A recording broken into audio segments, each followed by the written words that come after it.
Hello, everybody. Welcome to another episode of Moving into the Future. Today, we are joined by Karishma Patel. Karishma is quite interesting. She holds a PhD in psychology from Columbia University. She's also in business development at HLW International, where we know each other from. And she is also very involved in charitable efforts, which, as you know about myself, I am as well. So I'm very excited to have her on today. Karishma, thank you for joining us. How are you doing today? Thanks for having me, Jack. I'm excited to be here. I know. We've been talking about this for a little while, huh? Yeah, you came up to me. It is. And you would come up to me at one point and you were like, I got to get on that podcast. I was like, you know what? We do have to get you on that podcast. So we're making it happen today. And I'm really glad we are. As I mentioned, I think you are the only person I know who has a PhD that's in the business development world. So why don't we get right into it? Did you always want to get your PhD? Was that something you aspired to do, throughout your life, or as you went through academia, you just found the value in learning more and developing yourself more like that? Yeah, I think I always had an interest in people, and I was always in roles all throughout school and my career that were hospitality-based or client-facing. So that aspiration just grew naturally, and it all fell into the way. It wasn't necessarily something I strived for, but it worked out. And a lot of people are like, oh, are you like the girl from Billions? And I'm like, as much as I would love to be, that's not what I do. But I find the application to be very relevant in our universe, ironically, even though we're in business development, sales. My career was always real estate focused and people focused and always a little bit of art focused. Mm-hmm. So it's a perfect tie-in of all those things. And I was always given the space in all of my work or jobs to pursue my degrees. It wasn't a form of being held back in any of the organizations that I worked for. So I was very lucky in that sense to be able to achieve it. That is lucky. And what's nice about it, too, is being so people-oriented, and that is what we do. We deal with people across New York City, across the world, across the country, to understand how they operate. And everybody is unique for the most part. Everybody has their quirks and their tics and what they like, what they don't like, what they are happy about, what they're sad about, so on and so forth. To understand that about people and to create those relationships with them through that understanding makes not only life, but also business so much more rewarding. Yeah. And when you can do that at a deep psychological understanding and level, it becomes better for you. So you were working at HLW while you were also getting your PhD. I was. While you were there, while you were doing both, did you find as you were developing, your knowledge in psychology, that it helped you, in your profession, not only from the people side, but also from the strategic side? Yeah, absolutely. Like I said, I always had a background in sales and working with different clients and people focused. So that I always had an understanding of how people work, but understanding the more psychology aspect of it, it was so applicable, even in our day-to-day interactions and what makes people tick, for lack of words, or what makes people want to bond with you and create those connections. And there's so many of us in the industry. A lot of times we see one another 3-4 times a week, and it's exhausting. And a lot of it is because we're putting on these personas of these salespeople. And I always tell people the people that you're going to work with are people you like, or the people you naturally gravitate to, that share your values, that share your interests. And so everyone else, they'll always be there to call on. I think early in my career, I met someone that gave me some really good advice. Have groups of 3. Human beings we don't do well when we have a lot of choice. And so having those intimate groups, it really lets you strive in terms of building the intimacy and building those connections. And everyone else, of course, they'll be there. But yeah, I think it was very interesting being in a space of design and architecture. We do have an in-house strategy team that I always called on as well once in a while for just ideas and to see what they had to say in terms of the tie-in. they work essentially in the preemptive design phase. So they go into spaces and they'll ask all the questions that we want our products to be. It's what makes your employees happy? What do you see of people? What makes people want to come in? Where is your office? What's the amount of plant life in your office? What's the amount of sunlight in your office? And all these different aspects. And we'll do surveys and research. And ultimately, we want to build a space that's conducive to your employees, because we spend so much time at work. Like we were talking about before, we see each other 3-4 times a week sometimes. We don't have time for our family. Whatever you do, where you work, you really have to love it. And so we want to create spaces that people love. And so it's all a great tie-in of having that understanding of people, not only in the sales aspect, but through the lifeline and through the whole product of building out our spaces. Right, because you mentioned we see each other 3-4 nights a week, but we're doing the business development aspects of things, right? And that's a lot of networking and meetings and lunches and, things like that. But when it's more of a, company job, organizational job, a lot of these people are working on different projects or in different areas where these projects can be very, long periods of time, 6 to 12 months where they're working on something, program managers, positions such as that, where they're doing this work together, it has to be valuable. Because again, if not, nowadays, after the pandemic, people just don't go to the office, or they'll go somewhere else. Yeah. They can go to a coffee shop or a shared workspace or anything such as that. So creating that environment, that functional environment that makes the space a place where they couldn't get it anywhere else, whether that's, again, like you said, plant life or sunlight, even technology-based, and the aesthetic of it all, how it looks. Right. That was so important. When I was at Indeed, we did those type of surveys and understandings and interviews with employees to help understand, and it was very long, and we did come up with certain standards that allowed us to create those, but it's so important from a psychological aspect. If you're going to be at work 8 hours a day for now 3 to 4 days a week, sometimes 5, that's 40 hours of your week. What is their total, like 128 hours in a week or something like that? That could be wrong. Too many. Yeah, too many, right. Too many. So I think it's 256. But that's the thing. And like you only have so much time to be with the people who you care most about. And in some cases, the people who you do work with, you do care a lot about. And it's because you find you share those similar values. When you were talking about groups of 3, when you said that, do you mean people who share, like this, 3 people share the same values, so to speak, or what do you mean by that? I would say within our industry, 3 people, but whoever those 3 people are in your close group, they probably will share your same values, because those are people that are going to gravitate towards you naturally anyways. It's usually someone from different elements of our industry, so a consultant, an architect, a different type of consultant, or project manager, whatever mix you want to have, right? Yeah, moving. So yeah, a mix of someone from the different industry parts that make up our world, but the people in itself, it's you, like you said, when you're building out spaces, it's not a 1 week, 2 week process. These are long build outs, months, years and years. Sometimes you're married to these people a lot of times. Seriously, these are real relationships that are not, and you can't just keep dry and professional, because you'll hate your job. You'll hate every day. You have to enjoy it, and you have to build those intimate connections with everyone that you work with. And every single person will have a point of relativity, right? No matter who you're with, you can have a million things different about you. There will always be something you can connect on. There will always be something you share in common, and that's going to be your connection, if not multiple points of it, but that'll be your connection. And it's important to understand that and let that relationship thrive off of that, and not to compare one to the other, because each one's so unique.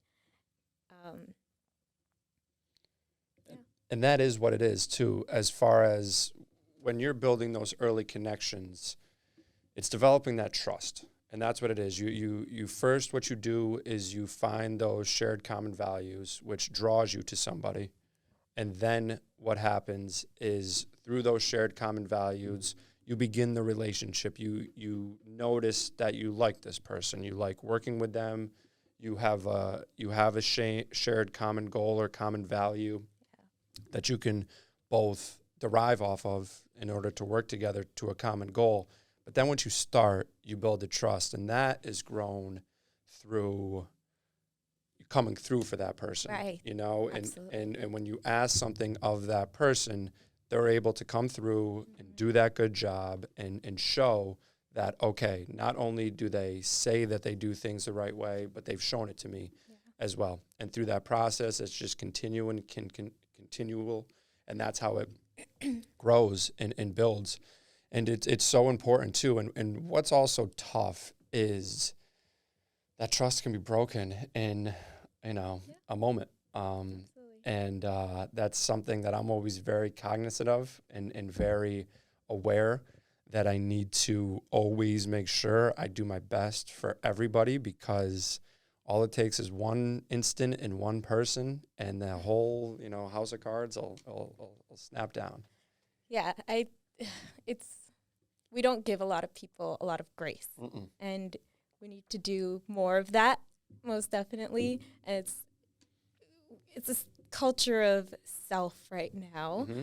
And that's great. Self-care is so important, but we forget that we're tribal creatures. Right. Naturally. We want to create community. We want to create family and homes and communities that relate to us and make us feel welcome.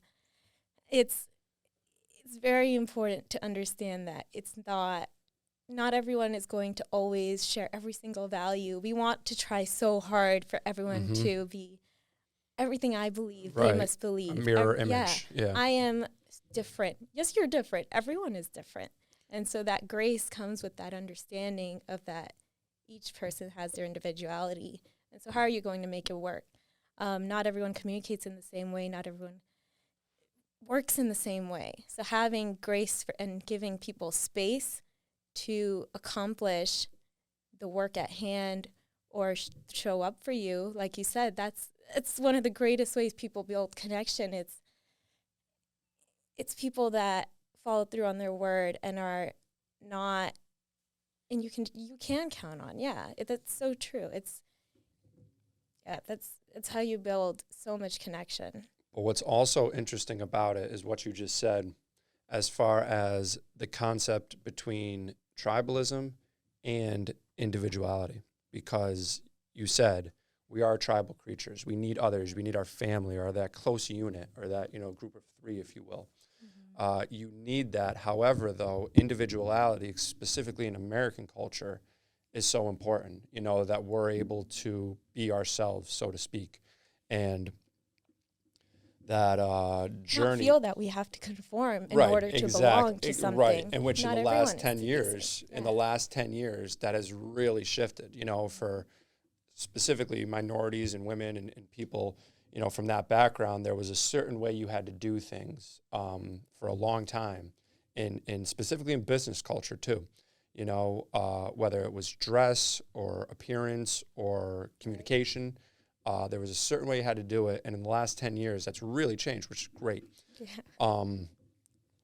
But there's too many rules. There are too many silly rules, too many rules that are based off of just one person that had too much power. Exactly. Set a standard. Exactly. And so the rest of us could try and conform to it, even when it doesn't feel natural or comfortable. I don't want to dress this way. I don't want to have to talk an XYZ way and call it professional under that umbrella. That's not. The most genuine connections I've ever built are when I'm just me and when I'm just open, and those people continue to show up in your life and thrive in your life. And you don't ask things from people, right? In our world, we think, oh, you do one favor, you return a favor. Right. It's cyclical. It's right. And it comes back to you naturally. You do someone a favor, it returns. Oh, Jack put me in contact with XYZ. Who am I going to think of when I have my next job up on hand? Probably Jack. Absolutely. And see, though, again, from a psychological standpoint, we're so afraid to ask a lot of times, at least me. I have no problem just doing, like I just go and do. And I'm moderately big on karma. I do expect it to come back. Absolutely. But I don't really ask a lot. Like, I mean, sometimes I do. If I have a good relationship. When you need to, Right, exactly. But I don't ask nearly enough. yeah, because I'm the same way. I do believe in that natural, karmic, whatever you want to call it. And that energy does exist. Right. It's not even on that level, but it's just how people work. Right. We want to do good to the people that do good to us and think of us and show up for us. It's just how it works. And so when we cut people off so easily, we don't give them that grace, we're cutting ourselves off to opportunity. You're not getting that job because you're not giving people time. And I think in the world of sales, a lot of us have grown to have that patience and that understanding of yep. This relationship is going to maybe take me 20 years or whatever it may be to get anything out of. But I'm not going to give up on that. Right. Right. And it's worth it. Yeah. Because getting back to what you were saying, too, as far as individuality, you want to be yourself, and the people who accept you for who you are the people who you want to stick with no matter what, because they see the value in you from a personal standpoint that builds professionally, which is so important because it is a long practice, but they see a potential in either yourself or anybody else that they believe that someday this is going to pay off. And that's the thing. We're relatively young in our careers. Right. We have a long way to go, so the God willing, we all stay with it and are around for it.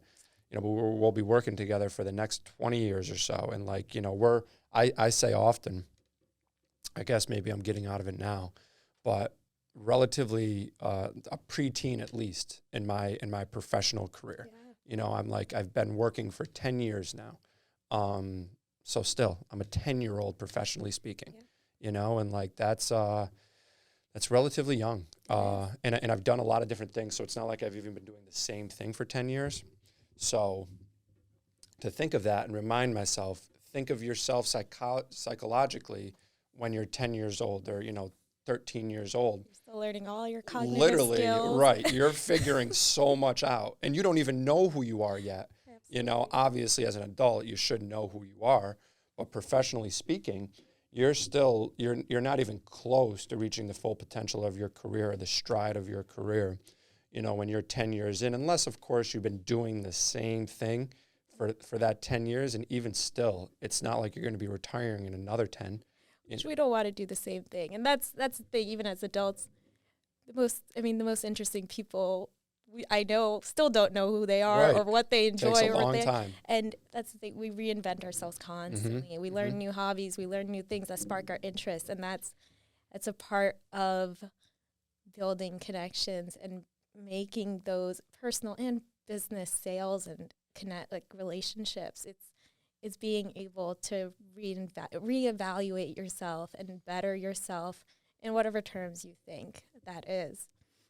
In business development, what would you say, psychologically, is one of the more important things somebody could do on a consistent basis? As from an evaluation standpoint of either themselves or the people around them. What's something they can do consistently that's going to help them to continue to grow? So one of the best ways human beings in general build connection is through service and through servitude. It's when we go out into the world and we do something transformative and positively impact someone else's life, an organization we believe in or support, just doing good for the world. And that when you go out with someone and make change in the universe, it builds connections that are strong, so much stronger and so unparalleled to, let's catch lunch, let's catch a happy hour. We'll cancel those in a heartbeat. And you see it all the time in our organization and in our industry. We build a lot of our events around charitable, different charitable organizations, and that usually brings the whole town out, which I love. I know. Because everyone wants to be a part of that, and it's just their natural calling. Yeah, I agree. And as you know, we both do a lot of different charitable things. You're involved with St. Jude's, right? I am. Yeah. What else? St. Jude's, our IFMA, diabetes organization, that's in December every year. And even personally, I try and do things that are outside. I know you're involved in the Boys and Girls Club. Big Brothers, Big Sisters, Big Brothers, right. So I do that as well in New Jersey. And other organizations that sometimes speak to me, such as FFE, which raises charitable funds for children in India that cannot afford to go to school but are very high performers. And so when it comes to, our personal and professional lives, that's something that human beings we bond over, and we all can come together. And those are things we remember afterwards a lot of times. We don't remember the lunch, what we ate, wherever. We don't, half the times we have the same conversations with 10 different people. Those moments and those events are impactful and resonate. Absolutely. The main reason I find being is that it's tangible. It's something that you do and you see a repercussion for it, and typically a very good repercussion. We just had our event last week for IBD Pros, International Business Development Professionals, which great event. Thank you. It was. And it was like the first time, I think, in our industry, at least as far as I've been in it, where we did it at a comedy club and we raised money for an organization associated with comedy, and laughter saves lives. And I think we raised that night like close to $3,000 for them in just one night, which is like great. And there wasn't like a huge like fundraising push. It was all done through ticket sales, and then, on-site 50/50s and money spent there. Yeah. And people are more than happy to do it when it comes to those things. Exactly. And like, it was a ton of fun, and like, a way to connect with everybody, see people, and it was all for good, which was really great. And laughter. Exactly. People love to laugh That's together. That's the thing. It's probably, after servitude, one of the top 10. I measure myself, and when I see people, do they smile when they see me? If they smile, it's everyone, Jack. Yeah, it's thank you. But it's if I see somebody and they greet me with a smile, I know I got a good thing going there, and that's something I always aim to do. And I'm usually smiling with them. So like, again, if there's a happiness that we bring each other and that relationship, you want to keep it. Exactly. Yeah. And you always maintain that, and you can tell if they don't too. Like, if you walk up and whether it's my fault or somebody else's, I'm going to take the time to find out too. I'll be like, what's going on, And again, because we've established that value and trust over the months or years, whatever it may be, I know that they'll be willing to tell me, and I'll do what I can to help. And that's always the case. But as far as the charitable organization goes in servitude, it is so important that so many more people get involved. And what I find, too, is it's far more prominent in women. Women are maybe because they're naturally nurturers. Empathetic. Yeah, exactly. Empathetic, more understanding in that case. But I do find it's far more often women who are willing to do more in servitude and stuff like that. I try to get more men to do it. Absolutely. And they do for certain things, but there's always an aspect of business around it. Yeah. If there was, they choose to be out. Right. Otherwise. Yeah. It's like, yeah, exactly. So I hope there is a biological element of naturally that plays into who shows up and why. We can't help that, but we can inspire. And a lot of us, we adapt to our environments and our culture and the world that's around us, right? And so for men, that's the same thing, though. When they see this and they see it on a constant basis, they'll be a part of it. And after a while, they will also feel the benefits of it, which a lot do. I know you do. And you try hard to share that with fellow brothers and gentlemen in the industry as well.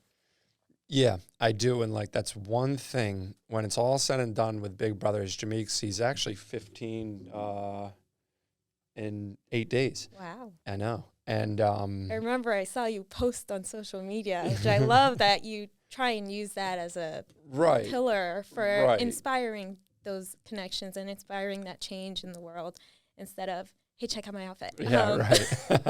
But it can be such a powerful tool, social media and the internet, if we use it in the right ways, and arm people and inspire people to do better and do good and connect more.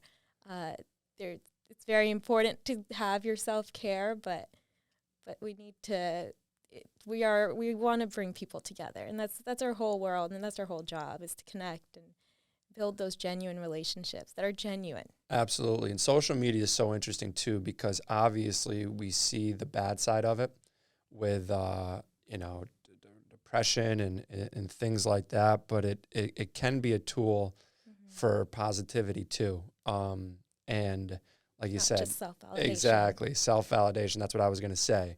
Is like looking to see how many likes you can get, or, feeling validated through those likes, which I think we all do from a psychological standpoint, not even by our own fault. It's simply a natural hit. That's what I'm saying, a hit of dopamine. Yeah, but there's a conscious level of understanding that we need to keep when we utilize it, of course. And I think it's better for us. We know a time and a life before it, where a lot of kids now, it's all they know. It's all they've known in their life. Which is crazy. Yeah, and so I try very hard to educate, especially younger peers, to use it for good and use it as a tool to connect in positive ways.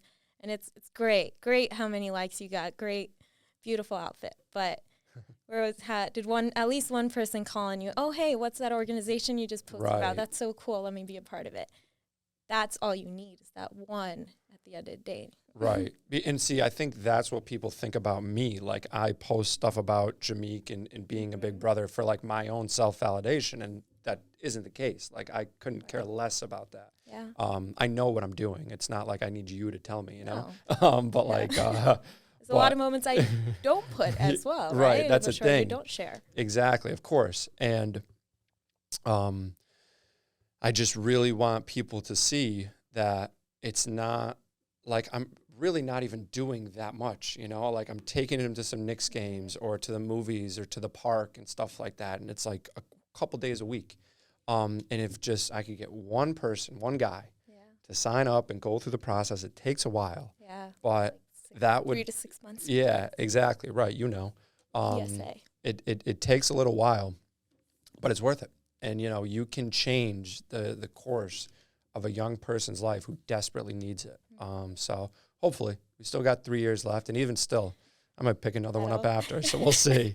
I'm sure that'll be a relationship that'll go a lifetime. Oh, yeah, definitely. Nonetheless, definitely. Program or not. Right. Yeah, for sure. No, I tell him all the time, he's stuck with me. So, but as far as that concept of self-validation, we were talking about this before. We wanted to talk a little bit about like the concept of self, specifically as it applies in business development and sales. What did you learn anything specific about that in psychology in terms of like self-identification? And we were talking about individualism before too. Yeah. How people go through that journey of self-acceptance.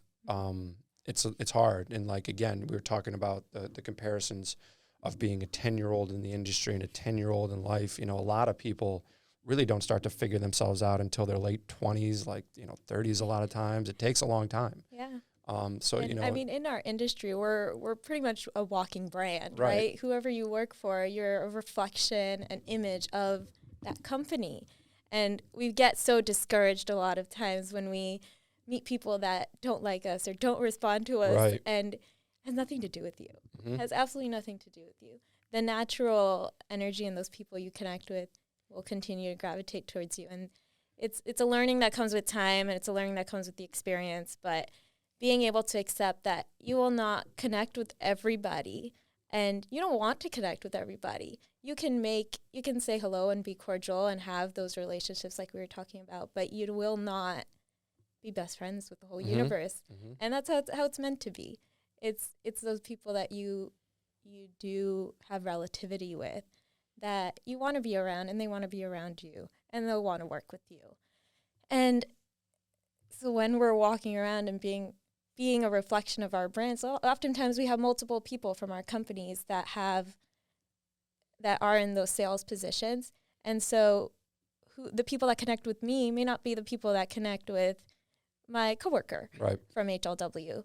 And that's okay. That's the point. It's being able to have those individual relationships and connections, and be able to bring in work through your personality and through yourself and whatever that is. And you don't need to conform to the rules of speak in a certain way or dress in a certain way. There's a natural flow to it.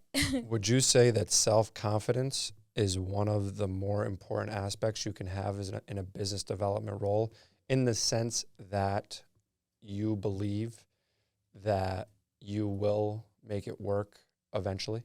Yes, eventually. The patience game, right? It comes in again. It's having that confidence and that grace and that patience and that willingness to continually follow up with someone that you haven't seen in a year, 5 years, and that's okay. It's a part of our world, and we adapt to it, we learn it, and we become good at it over time. If you're good at this job, you have to become good at it. Right, you have to be good at the patience game and giving people a lot of acceptance, a lot of grace.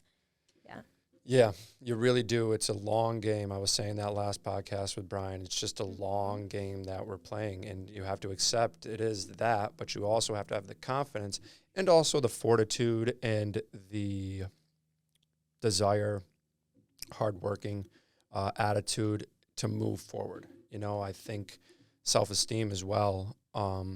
You have to be willing, even when it's not going well, to believe that you can do this, and that's so imperative to continued growth. I wanted to ask you some questions on ALW as well, because being as impressive you are and as intelligent and thoughtful as you are, you really probably could have had your choice of places to work. Why did you end up at HLW? What was it about there that you enjoyed the most and thought this would be a good place for you? So like I said, I was actually completing my degree when I joined HLW. And a big reason why a lot of people did ask me, are you planning to stay now that you're done with your degree? And it was almost a natural yes, because, again, it goes back to they gave me that relationship. They gave me that support to complete my degree. They gave me that space to grow. And so they built that trust. And so I give them that respect and my presence and my efforts back. And that's a huge reason why I decided to stay, not to mention all the other, they have great design and have great work ethic and a great place to work that I like to actually show up to.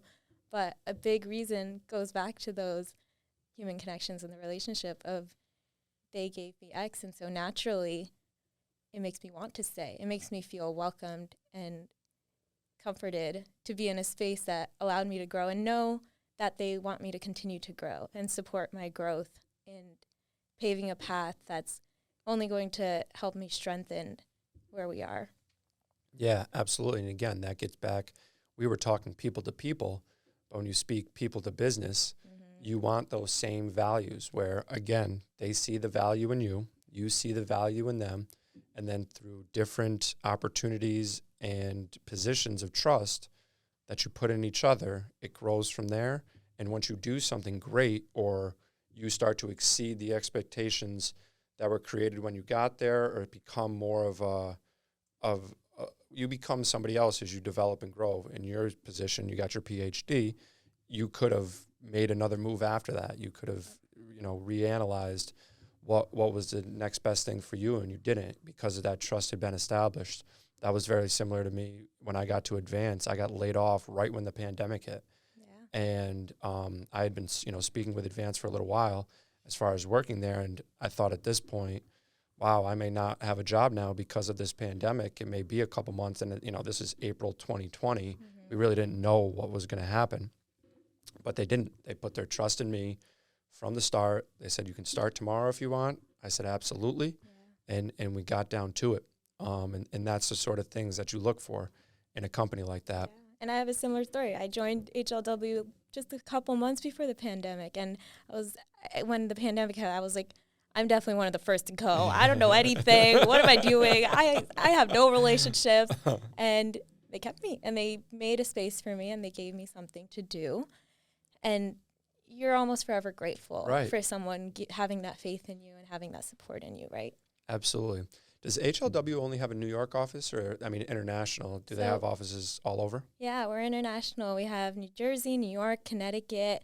We just opened up an office in Florida, a second office in California. We have 2, LA and Sacramento area.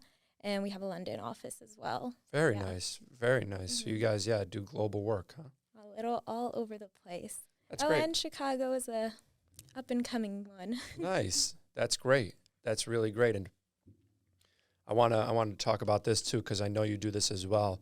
The beauty of art and architecture is so cool. And when you speak about the different places, you know, and obviously a lot of cities are kind of starting to look alike, but there are certain feels. We were talking about it before. I mean, Cartagena is an international example, but if you go to different cities around the world, the feel of the architecture there is very different, even in places like New York and LA and Chicago and like Austin, for example, and Florida.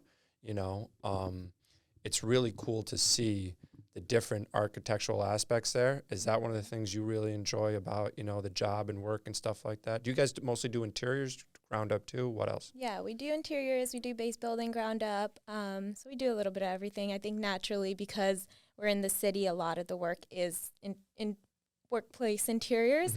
But we do base building, ground up, and all that good stuff. But yeah, I love the differentiation amongst different cities, amongst different states, because it speaks to the different populations, right, and the cultures there. It's what that type of culture, this is how they work. Exactly. This is how they thrive, right? And even within a city like New York, you would think, oh, all the buildings look the same on the outside, but we get to see how a finance firm functions is so unique and different than how a marketing firm functions or how a tech firm functions. They have such unique wants and needs that it makes them so individual and so interesting. It never gets boring. Right. Definitely never gets boring. Right. And see, there's that word again as far as individualism. Right. And that's so prominent in today's workplace. And I think that's a lot of a generational thing that we pushed forward and we are still pushing. But yeah, it's really interesting, and you're an incredible drawer too. Did you like have a aspiration to be an architect at all, or like, you know, you just like to draw? It's just a hobby. Yeah, you're very good at it. You're very good at it. Brought it into our world. Yeah, so if I go to an event or something, I'll take a photo, I'll sketch up the photo, and sometimes I'll send it out to people. Because like, how often do you get a letter in the mail now, right? That's what I'm saying. So I find it to be one of my little interpersonal connection type of points where, hey, this is something I took out time. A lot of what we want from people is their time and energy, right? I took my time and energy to do this for you. Exactly. So, like, here you go. And that makes you memorable. They'll keep it. And a lot of people have like told me, hey, that's still on my desk from like 3 years ago. So like, those are the ways, the little caveats that people remember you. And it's not a game. It's like bringing your genuine skills and bringing the genuine things you enjoy already into your professional world, right? Absolutely, because again, like we were saying before, it's not like you're looking for anything in return, but you want people to know that you're thinking of them. I can't draw, so I'll just send a thank you note. But hey, it's in the mail. The same, right? Exactly. You put paper to pen. Exactly. Pen to paper, whatever. How long do those take you? Too long. Yeah, I could imagine, right? Like at least 40 hours sometimes, because I'll take a lot of breaks. Yeah. It's such something you're doing while you're slow process a lot of times. God bless you, though. It is really cool. Thank you. Really cool. Well, this has been great, Karishma. I'm glad we did this. This was exactly what I was hoping for. Well, thank you so much for having me. Did you have fun? This is so fun. Good. Speaking my soul out. That's right. That's exactly what we do it for. So, yeah, this was a great episode. Got to talk about a lot, everybody. We appreciate you for listening. Karishma, thank you again. Thank you. And we'll see another time. Something, something psychological we'll come up Probably with see again. it tomorrow. Yeah, exactly. I probably will see you tomorrow, Right. at least some point this week. So yeah, thank you again. Thank you everybody you. for listening. We'll see you next time.